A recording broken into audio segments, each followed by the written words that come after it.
Hi guys, welcome back. I think this is episode 4.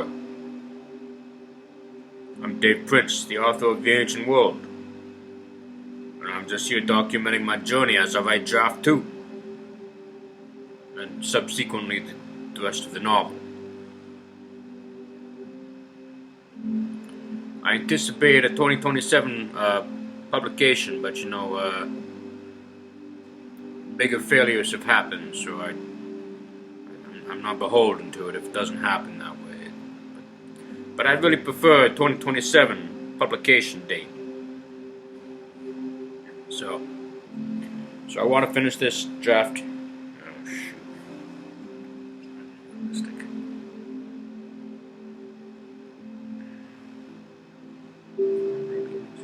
Yeah, you see, maybe it is.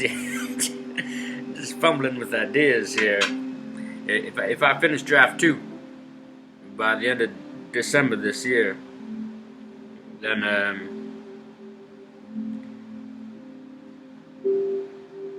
I'll take a month or 2 off before I start draft 3.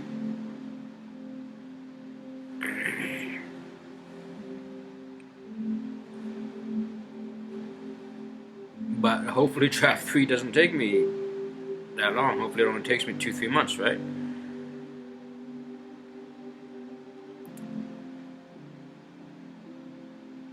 Yeah, and then I'd be querying for an agent by next springtime in 2026 after I finish draft 3. And I'll do draft 4, and when I do draft 4, that'll be the end of it. And I'll just send out draft 4 to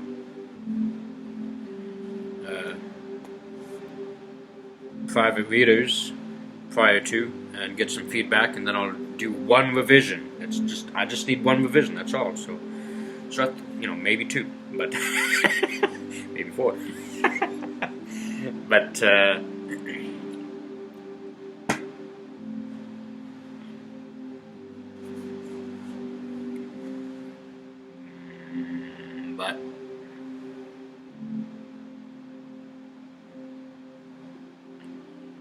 But I changed my my camera angle today, right? Talk about dyslexia.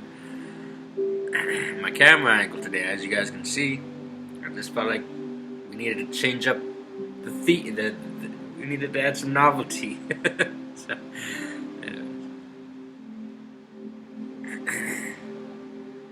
but yeah, it's if I can query an agent by maybe the summertime. So a 2027, maybe 2028 release date. That's what I'm hopeful for, of course. But we all have hopes and dreams. Mind you, I do think I have a realistic plan to reach that goal.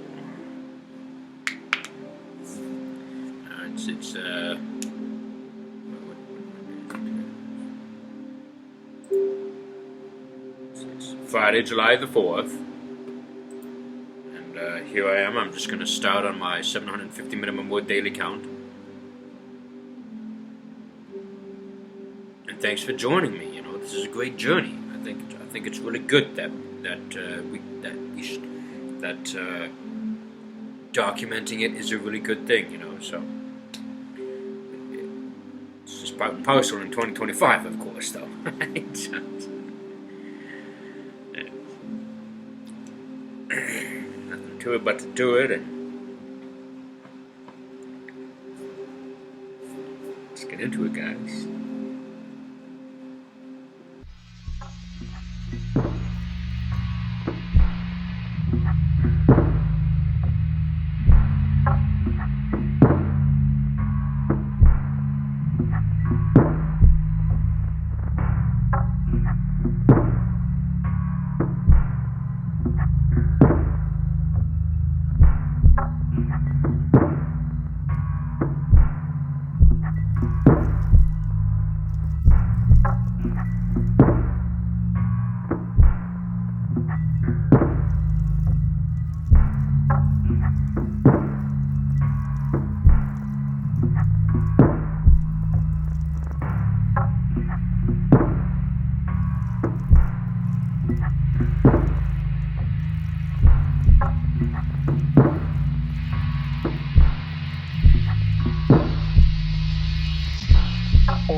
That's it, guys.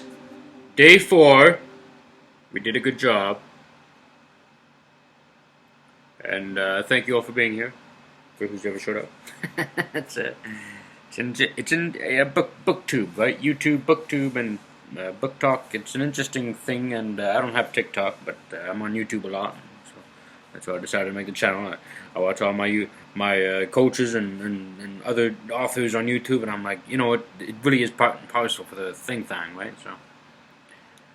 So you got to do it, and here I am. I'm gonna try and make a recording 5 days a week, but I don't want to commit to like a daily upload, like 5 days a week upload. If that becomes the norm, that is the norm. It's the conclusion of my first week of writing, and I already have 3 videos edited, and I'm uploading my first tonight. So it is a few days behind, so I'm not like posting daily of their videos. I'm posting videos a few days after I write and make them. So, yeah. So thanks you all for being here, and I'll probably see you all on Monday. Yeah. So thanks for showing up. I'm Dave Prince, the author of The Ancient World. And you're here with me writing it, and I think that's a great thing to be. You know, let's just say our hopes and dreams come true, and the ancient world does become the future of literature and media entertainment. You and I are sitting here together in the making of something massive, huge. Like, think how huge Star Wars and Lord of the Rings and Harry Potter is, and the cultural significance they had over decades. And those were literature and media entertainment futures when they came out. You know, and I'm sure who knows, but Lord of the Rings wasn't that.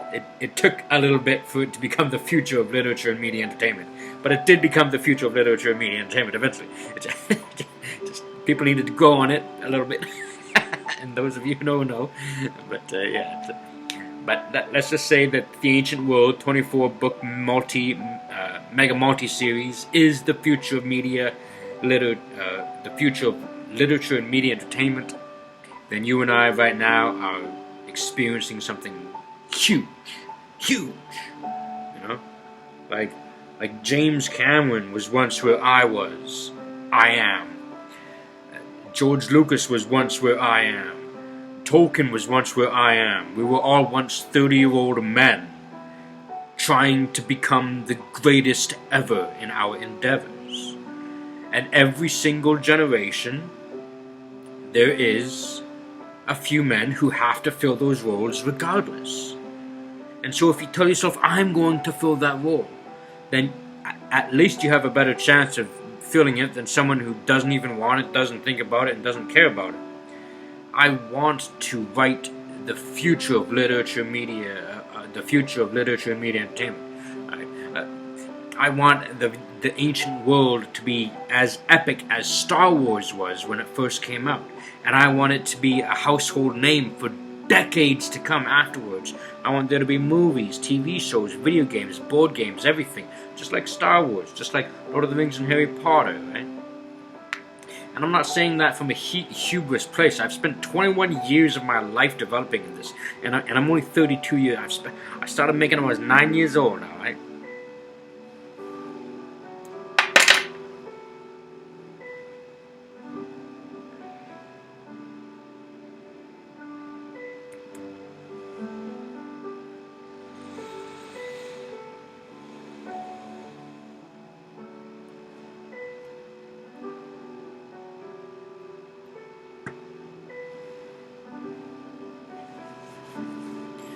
So it's not some stupid idea. It's like, oh, I just made this idea 2 years ago or 2 months ago, and this will become the greatest fucking thing.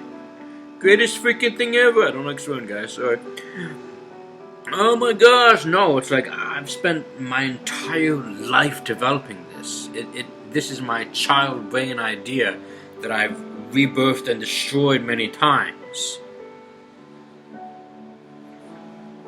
And, yeah, it's been 21 years now in development. So it's not some small grain, stupid boy idea. This is massive, and it can become massive, and it will become massive, because that's what my heart believes me. It will become massive with the right agent in the right house backing me. It will become huge. And it's not to say that other authors and other movie creators and screenwriters will be pushed aside. It's just there's a lot of people who are great at making things that people enjoy on a regular basis and get to us from Monday to Friday. But every few years, you want something that really just blows your mind. And sometimes that doesn't even come, it only comes once a generation. Like Dune, like Lord of the Rings, like Harry Potter, like The Terminator, like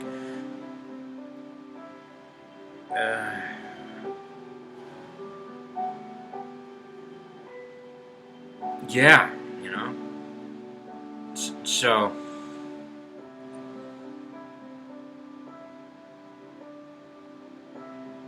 like the Star Wars, right? And it's just so unfortunate that, you know, TV and media companies have destroyed, in fact, the legacy of Lord of the Rings and Harry Potter, with the new Harry Potter TV show coming out, and the legacy of Star Wars. It's disappointing that all these names have been destroyed, and now the future needs something completely new. But where is that new thing going to come from, of course? You see? Someone needs to create it. From ground up, from square one. And that's where I come in.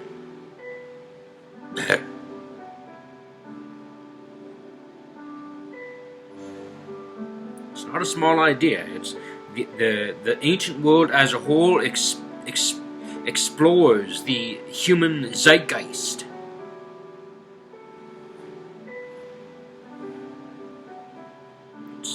It's a story for everyone. You know, here. Let me just save this here, and I'm going to show you all what the heck, you know, just a little bit. You know, I'm just going to show you all a little bit here.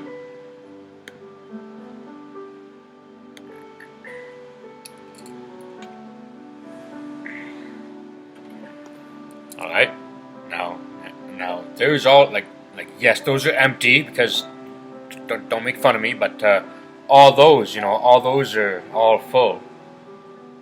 And that's the world down there. That's the ancient world, right? It's quite big.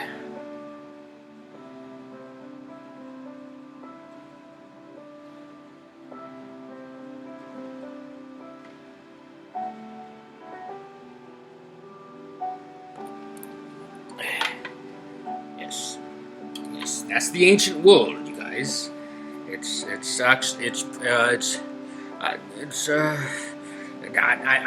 I've never actually measured it, but it's probably about like three or 400 times the size of the Earth. It's quite a large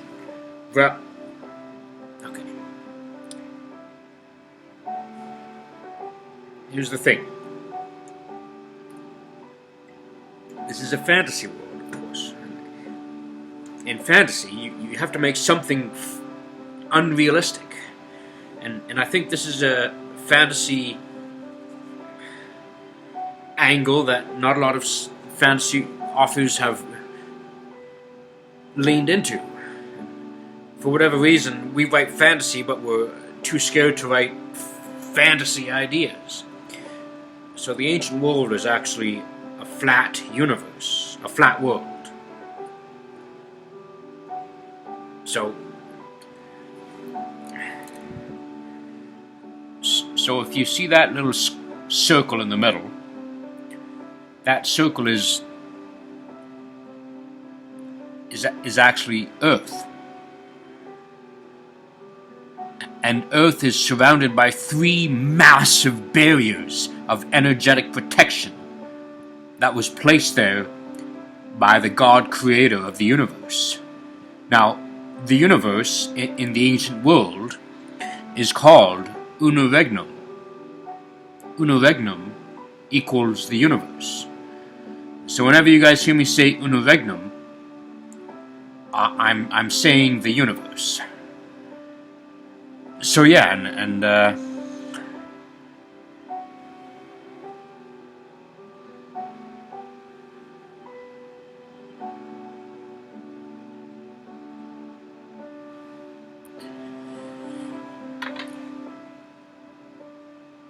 yeah, I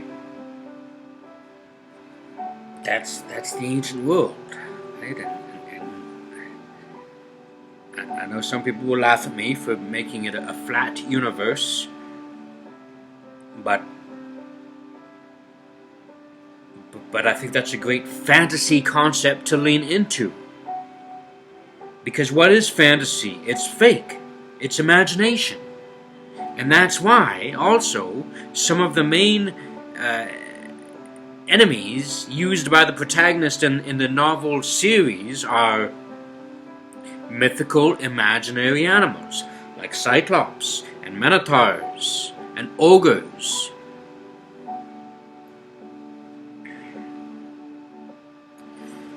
Yeah, so, yeah, that's episode 4, guys, and I thank you all for showing up, and,